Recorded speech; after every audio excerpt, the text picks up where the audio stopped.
अच्छा देखें, आज एग्जांपल 13.1 करने जा रहे हैं।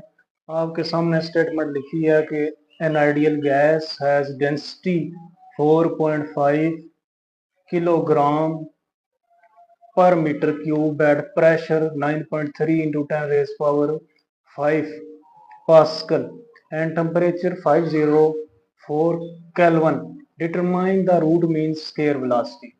तो डाटा बनाता हूँ सबसे पहले कौन सी चीज़ दी हुई है जी?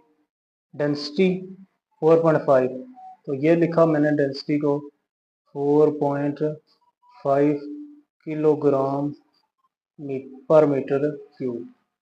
अच्छा, फिर इसके बाद क्या है जी? प्रेशर। तो प्रेशर को P से लिखना है और ये मैंने रो लिखा। प्रेशर है 9.3 multiply by 10 raise power 5 pascal. अच्छा, टेम्परेचर कितना है जी? 504 kelvin. Determine root mean square speed of the gas atom. Root mean square यानी स्पीड मालूम करनी है VRMS of gas molecule.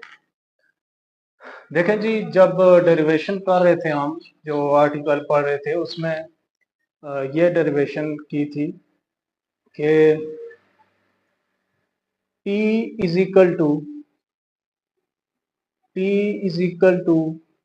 1/3 rho V का स्केयर। ये डेरिवेशन हमने की थी। अब जरा देखें, मालूम मुझे वेलोसिटी VRMS करना है तो V का स्केयर इधर ही लेने दूंगा। 3P डिवाइडेड बाय रो, ये इक्वल आ जाएगा। वैल्यूज पुट करूं जी, 3 मल्टीप्लाई बाय P की वैल्यू है, ऊपर से मैं लिखूंगा 9.3 इंटू 10 रेज पावर 5 और नीचे है रो की वैल्यू, वो क्या है? 4.5। तो देखें, वी स्केयर की वैल्यू तो मैंने निकाल ली ना। ये कैलकुलेटर से करूंगा तो ऑलमोस्ट मेरा आंसर आ जाएगा 6.2 इंटू 10 रेज पावर 6। ये आएगा मीटर स्केयर पर सेकंड स्केयर, क्योंकि वेलोसिटी का भी इधर स्केयर है। रूट मीन स्केयर ये होता है इसका स्केयर रूट लेना, तो दोनों तरफ स्केयर रूट लूंगा। वी का स्केयर रूट लूंगा ना, तो उसको यूं लिखूंगा VRMS is equal to 6.2 into 10 raise power 6। ये ऐसे डाला और नीचे क्या लिख देंगे? 787 मीटर पर सेकेंड। ये हमारे पास रूट में स्केयर निकल आया।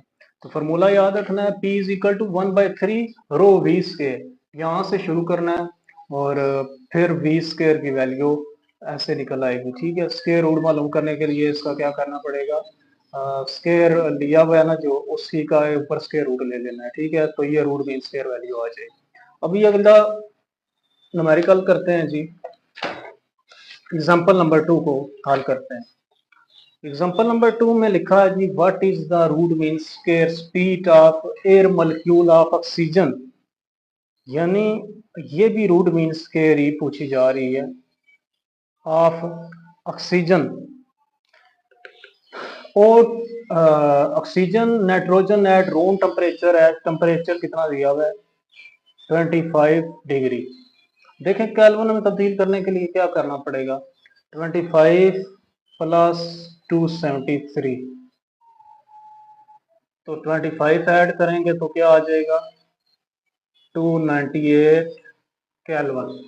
ये मेरे पास टेम्परेचर आ गया। रूट मीन स्केयर का फॉर्मूला मुझे, वो तो मैं बाद में करूंगा, लेकिन उससे पहले देखो, बल्कि पहले लिख देता हूँ। रूट मीन स्केयर का ये फॉर्मूला होगा, VRMS is equal to 3 kT/m। देखें, K कांस्टेंट है, इसकी भी वैल्यू पता है आपको, याद करनी पड़ेगी। और T जो है 298 है।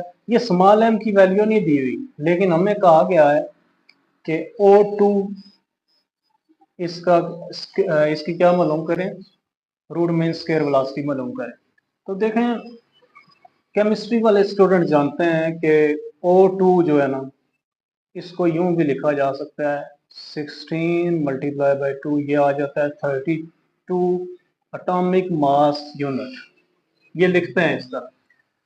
अब चूंकि देखें मैं इस पर फोकस करूँ, के भी मालूम है, टी भी सैम की बात हो रही है, तो हम जानते हैं 32 एटॉमिक मास यूनिट या 32 यूनिट्स इसे कहते हैं। तो फिजिक्स में एक फार्मूला है जो आपने याद रखना होगा, वो फार्मूला कुछ यूं है कि वन एटॉमिक मास कितने केजी के इक्वल होता है, वो आपको थोड़ा याद करना पड़ेगा। फॉर एग्जांपल देखें ना, वन एटॉमिक यूनिट ये इक्वल होता है 1.66 इंटू 10 रेज पावर -27 kg। अब देख लें 32 एटॉमिक मास यूनिट लिखा हुआ है ना, तो ये मास में कैसे तब्दील होगा, 32 मल्टीप्लाई बाय यूनिट की जगह क्या आ जाएगा 1.66 इंटू 10 रेज पावर -27। इसी तरह आप नाइट्रोजन का भी करेंगे, ठीक है। ऑक्सीजन का हो गया 16 मल्टीप्लाई 2, नाइट्रोजन का एटॉमिक मास होता है 14 मल्टीप्लाई बाय 2 करके आप नाइट्रोजन का भी करेंगे। पहले हम ऑक्सीजन का कर रहे हैं, तो ये मास निकल आता है 5.3 मल्टीप्लाई बाय 10 रेज पावर -28। अच्छा, फिर